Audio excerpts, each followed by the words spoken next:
This is a very special episode of the Better Decisions podcast because I'm here together with the very best realtors from across America. New York City, Aspen, Houston, Texas, Boston, Massachusetts, Greenwich, Connecticut, Los Angeles, California. For a 10-minute segment with each of them to understand how their real estate markets have performed and where they're going in the best cities in the luxury sector of real estate. So I hope you enjoy watching. My name is Kirsten Jordan. I have a team called the Kirsten Jordan Team, very original name. In my 15-year career, I've mostly been here. And we work in Manhattan, we work in Long Island City, we work in Brooklyn. Mostly we are up in New York. So I'm sitting here with Brittany Rockhill. Brittany is the #1 Douglas Elliman agent in Aspen. Harris is an expert in Houston, Texas, sells this market, knows this market. In fact, we've worked together just to, again, prove the further point that top experts, top producers, George Sarkis from the Sarkis Brothers team, which is the #1 real estate team in Boston.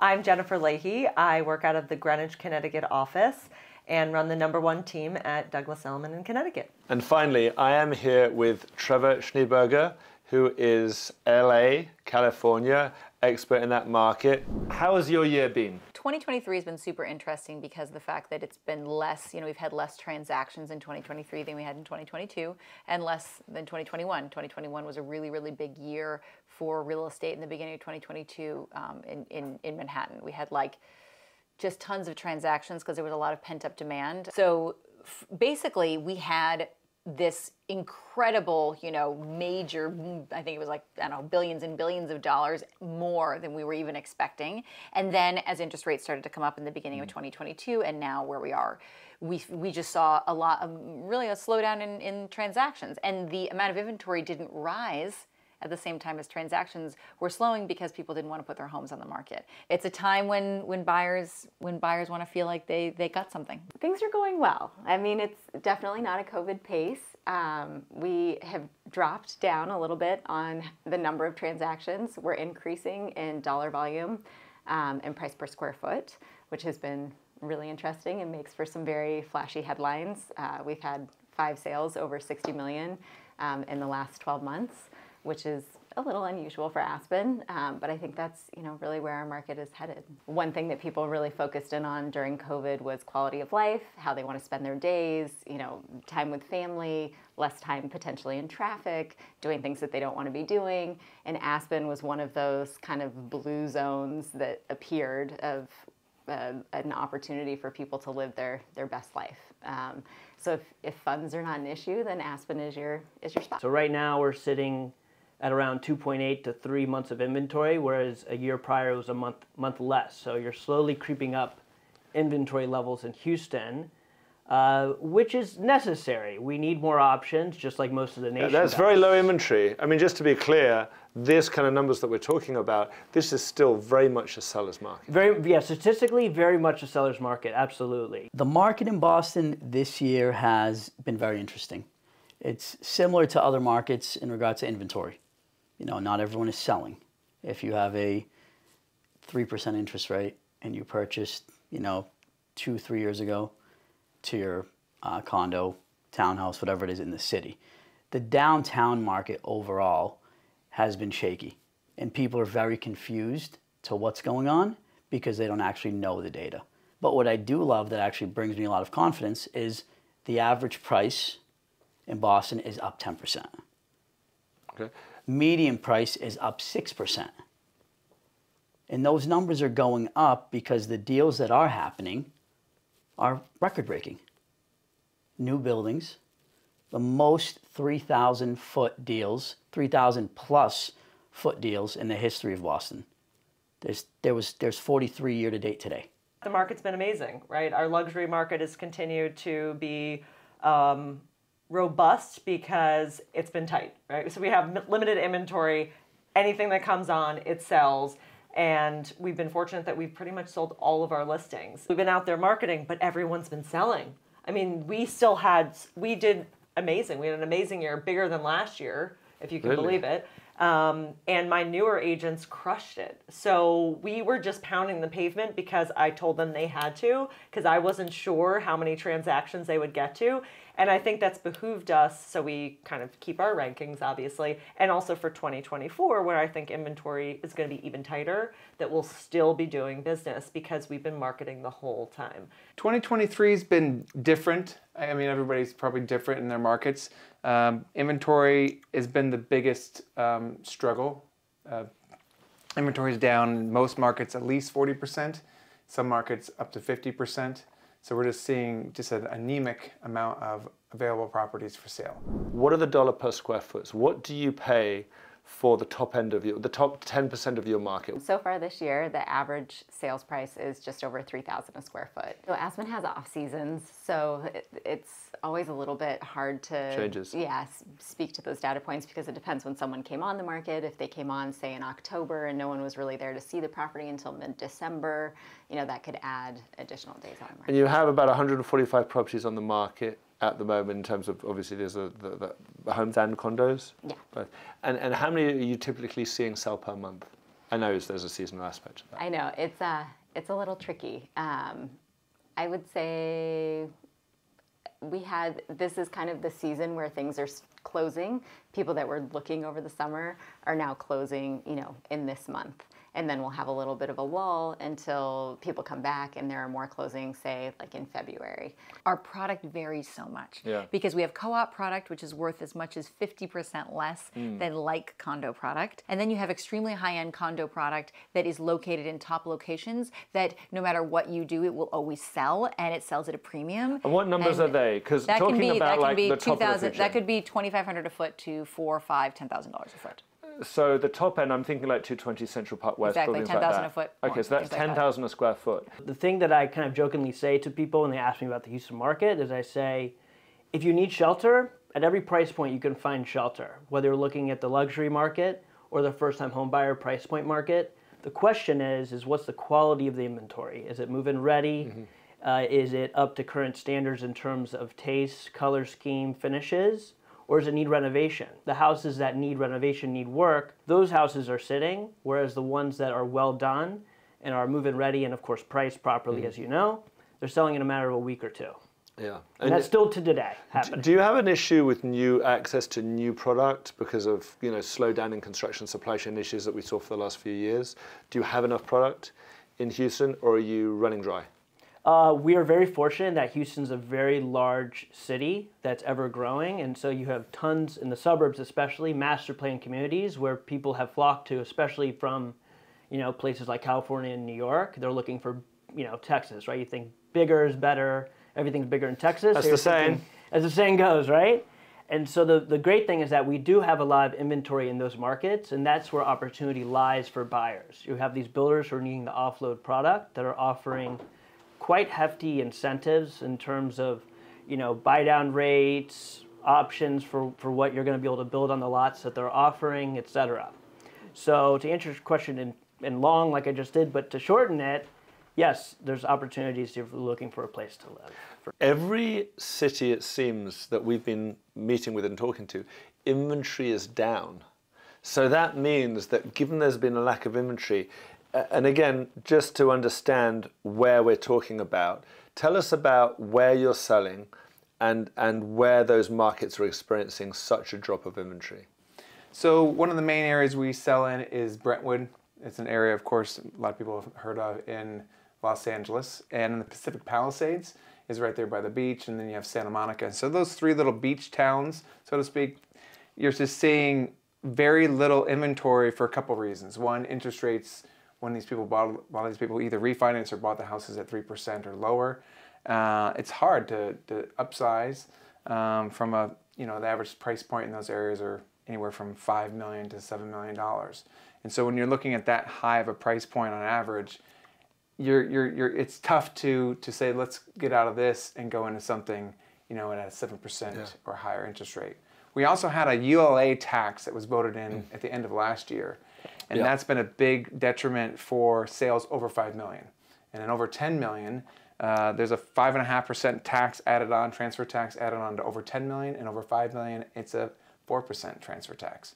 And the transfer tax without that is only 0.5% with county and city. So it's a huge difference. So that kind of creates a paralysis system within your markets where people just say, I can't afford to sell, because as soon as you sell, you have that number. Right. But you don't get that back when you then go and buy something else. So where are the buyers? The buyers who are coming in trying to buy, the lack of inventory, where are they coming in from?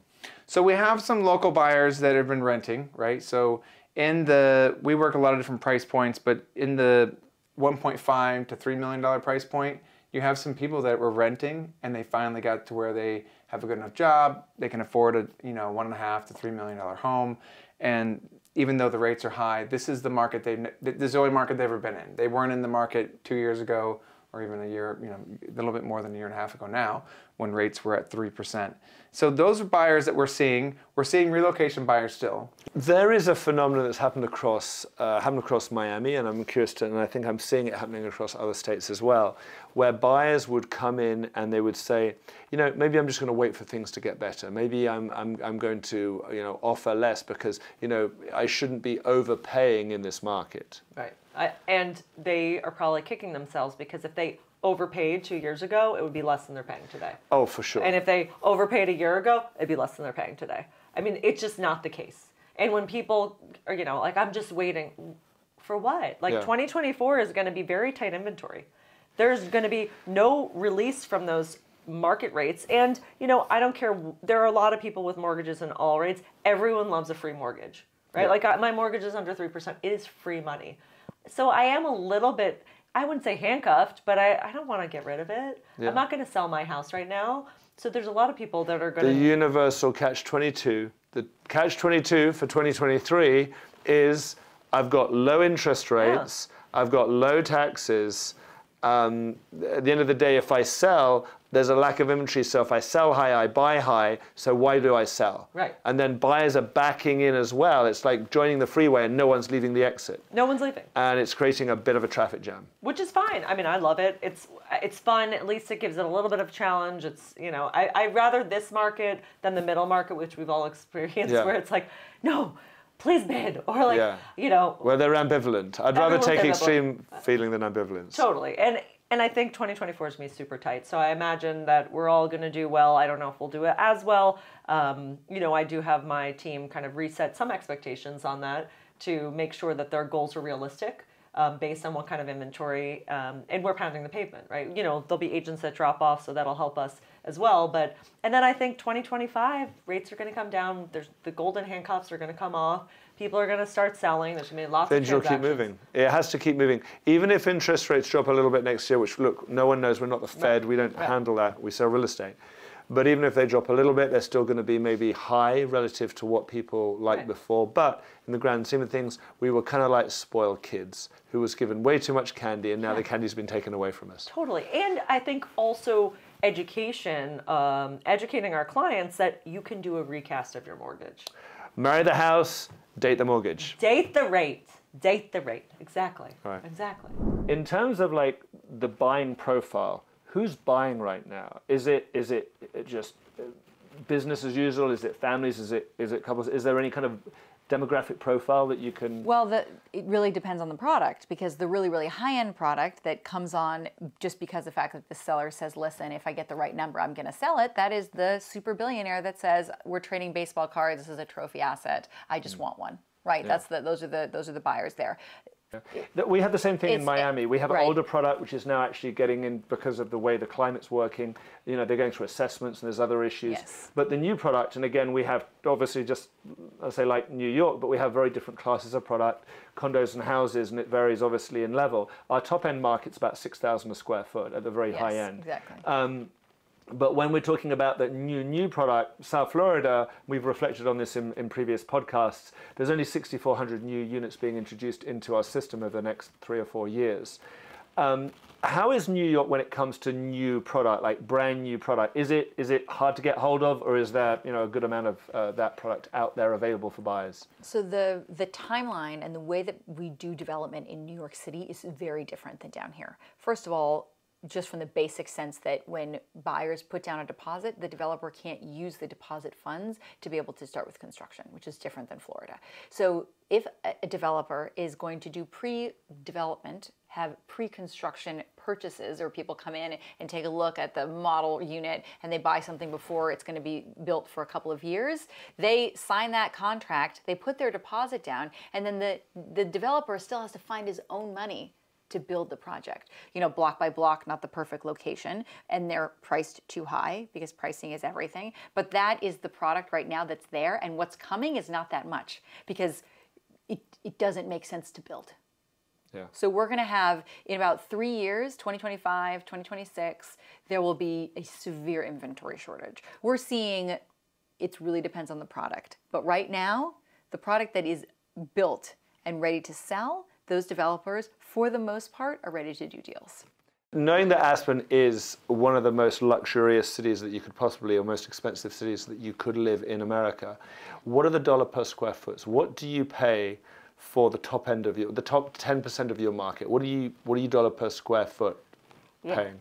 So so far this year, the average sales price is just over $3,000 a square foot in Aspen, and that includes some condos. That goes up to some single-family homes where the price per square foot can get a little bit wonky. But that's, yeah, $3,000 a square foot is kind of a general. And is that the same when you say for condos and homes?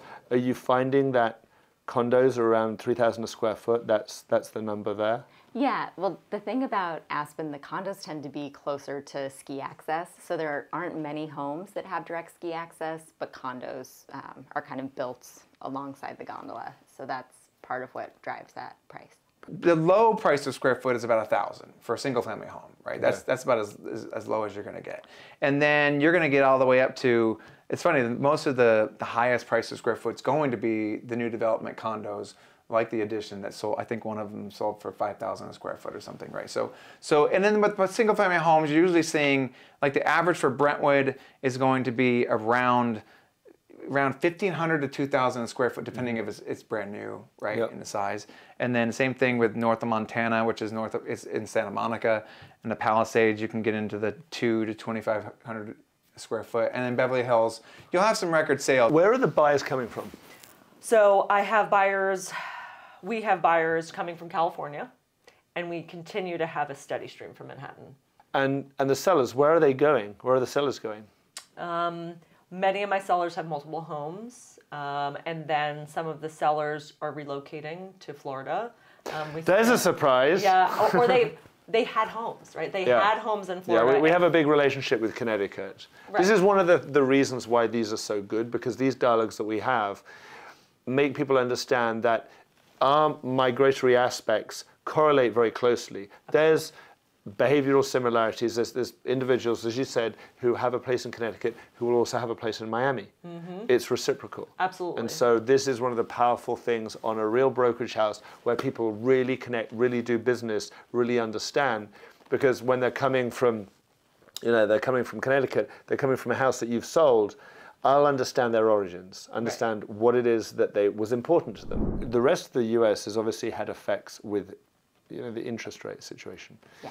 I know Aspen's somewhat a unique animal, so is that even a factor? Does that even get into the equation with Aspen real estate? Yeah, I mean, I think everyone was enjoying the days of free money and amazing interest rates and took advantage of that.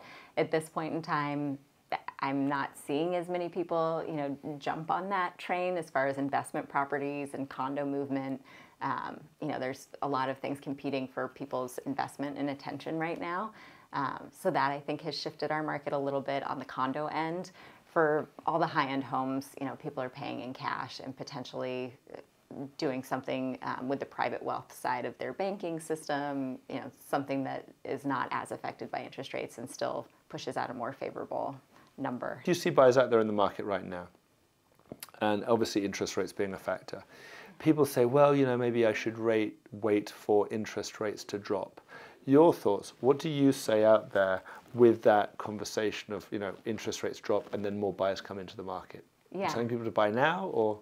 Yeah, I mean, you can refinance later.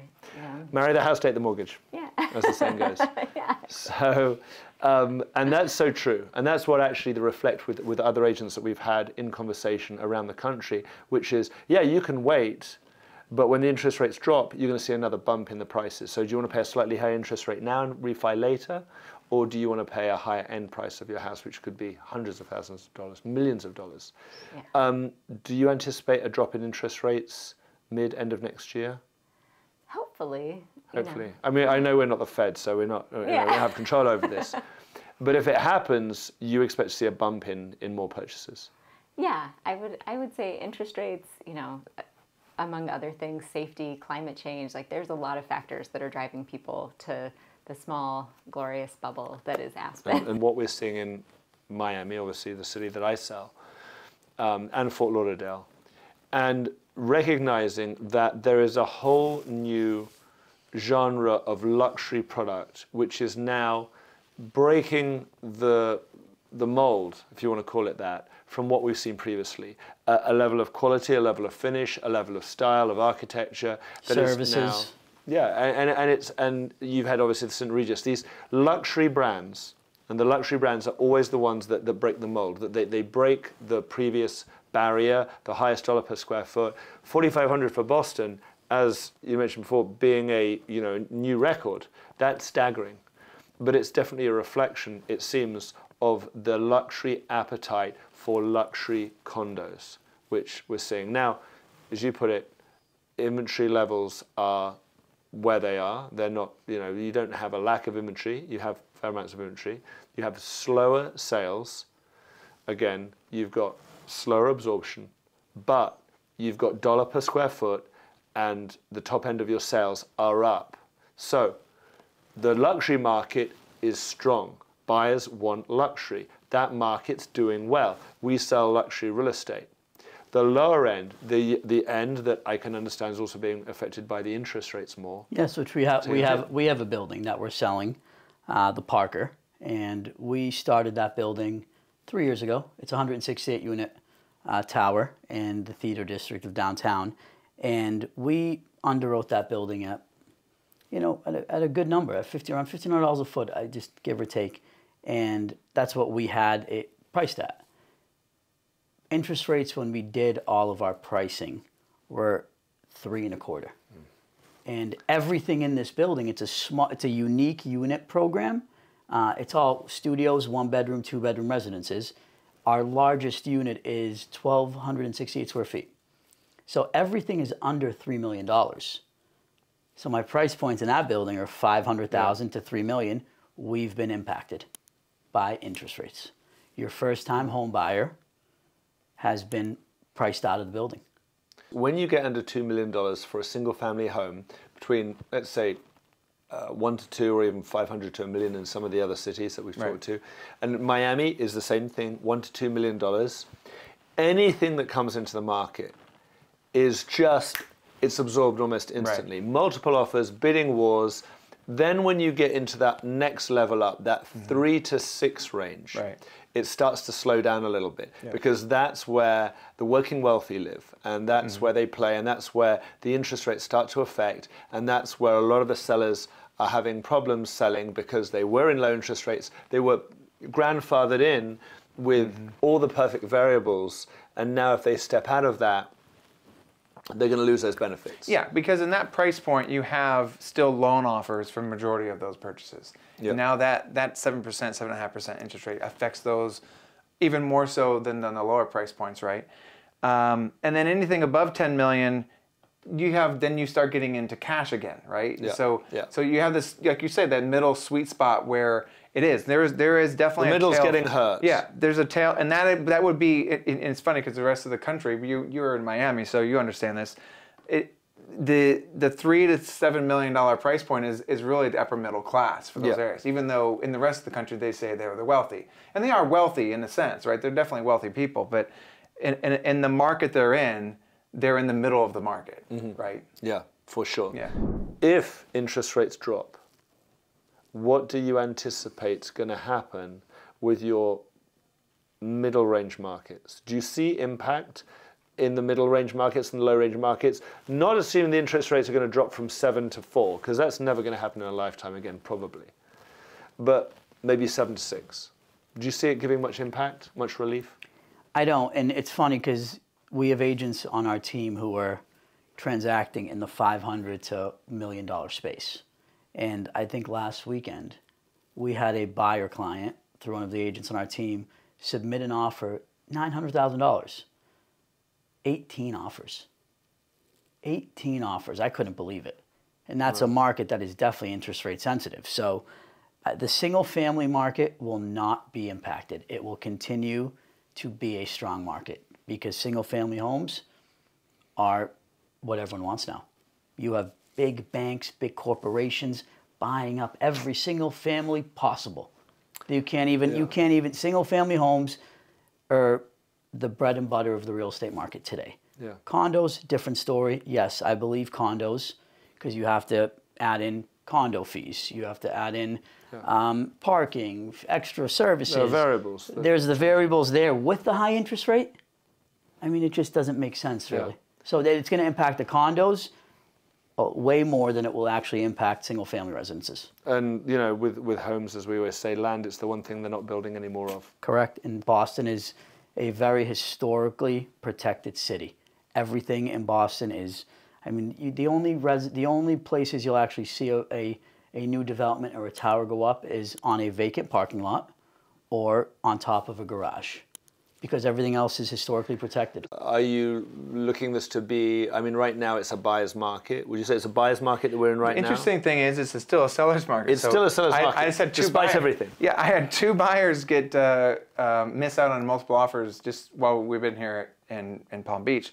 And one of them was at $1 million price point in the Valley, and the other one's at a $2.2 million, well, that one actually was $1.5 million. And so you're seeing, because the sales are so low and the choices are so few, that we're still seeing houses sell within 2 to 3 weeks. Yeah. Where a seller's market, that's a seller's market. A buyer's market would take about 3 months of inventory. We don't have 3 months of inventory. Yeah. So we're still seeing it's very challenging for buyers to buy right now. Sellers are getting great prices for their homes, even though the market is down in sales. But it's mainly because there's just not enough supply and too much demand. There's still too much demand. Which is a universal issue that we seem to have across the US. And how do you see, as we go through into 2024, are you bullish or bearish about 2024? I'm bullish. I'm bullish in 2024 because of the fact that I believe that rates will come down a bit, and at some point they won't come down enough. I think we'll be here for a little while, but they'll probably scooch down a little bit. People will continue to get used to rates where they are. I do also think there will be a flurry of activity before the end of the year. I think we're seeing it now begin, and I think we'll have another 4 weeks to 6 weeks of buyers out there ready to kind of get things done before the end of the year. I think we're in a seasonal environment. I think we're in an environment where people truly take holidays, where they leave and they disconnect, which I feel like we didn't see before COVID. And I'm always also positive because I always outperform the market. I underperform a great market, and I always outperform a bad market. And that's why you're top producer. It keeps things stable, right? Bullish or bearish is where I'm going. I want to know how you feel 2024. I feel very good about 2024. Yeah? Because of the question you asked earlier, right? You're asking about new construction, new development. I think the biggest thing that Houston has going for it is it's the true wild, wild west. You can essentially develop where you want to develop and what you want to develop almost anywhere. Of course, there's always ever-changing rules in the city, but for the most part, you're able to develop high-rises, multifamily, townhomes, all throughout the city. More liberal zoning laws than you'll see in other places. Absolutely, absolutely. And that's a big reason why the average price point in Houston is so low. You know, people tend to forget. And you think that the market for 2024, not talking obviously about your personal business, but the business in general for Boston real estate, are you anticipating a good year, a better year, or a great year? A great year. There's no land. Boston's a small city, so it's not New York, and we've had 4 or 5 new tech companies open, and there is no, and if, like, when I get on the phone with lenders from New York that are financing the debt on some of these big projects, they ask me for a pipeline. Can you please give me the pipeline report of all the buildings that you're competing with? And I send them a one-pager. There's 4 buildings, 5 buildings. They ask me, where's the rest? California is known now to have extremely high taxes, and to the point of, you know, the Measure ULA was a new tax, and then obviously there was the climate tax that they'd come out with, and these things obviously have a detrimental effect to the markets. Do you see any policy changes coming? Do you think there could be any kind of respite? Yeah, we would like it to. You know, a lot of these things, the Association of Realtors have been, really lobbying against a lot of these things, right? Of course, the ELA was a big one that most of the realtors and the realtor associations were lobbying against it. I had been set up for success. I was on planning and zoning in my town, and this is not even the town that I primarily sell in, which was Darien. I sell mostly in Greenwich. I had been on planning and zoning. I knew all the players. So when I was pitching it, I'm like, yeah, I know everyone in town hall. They're like, you know everyone in town hall? I'm like, yeah, I just spent 4 years. I just rolled off last month. And you could see their faces, and I hadn't known that would have been so valuable. Kirsten, thank you so much for doing this. Thank you for having me. This was super Really appreciate fun. this. Brittany, thank you so much. Yeah, really appreciate thank it. Thank you again. We'll Thank you, speak David. soon. Let's do more business. Do it. Cheers. Thank you. Thank you, my George, friend. thank you, as Appreciate always. it. Brother, Thanks, man. Jennifer, thank you very much. Thank you. This is awesome. Trevor, Thank you, David. thank you so much. Appreciate All right. it.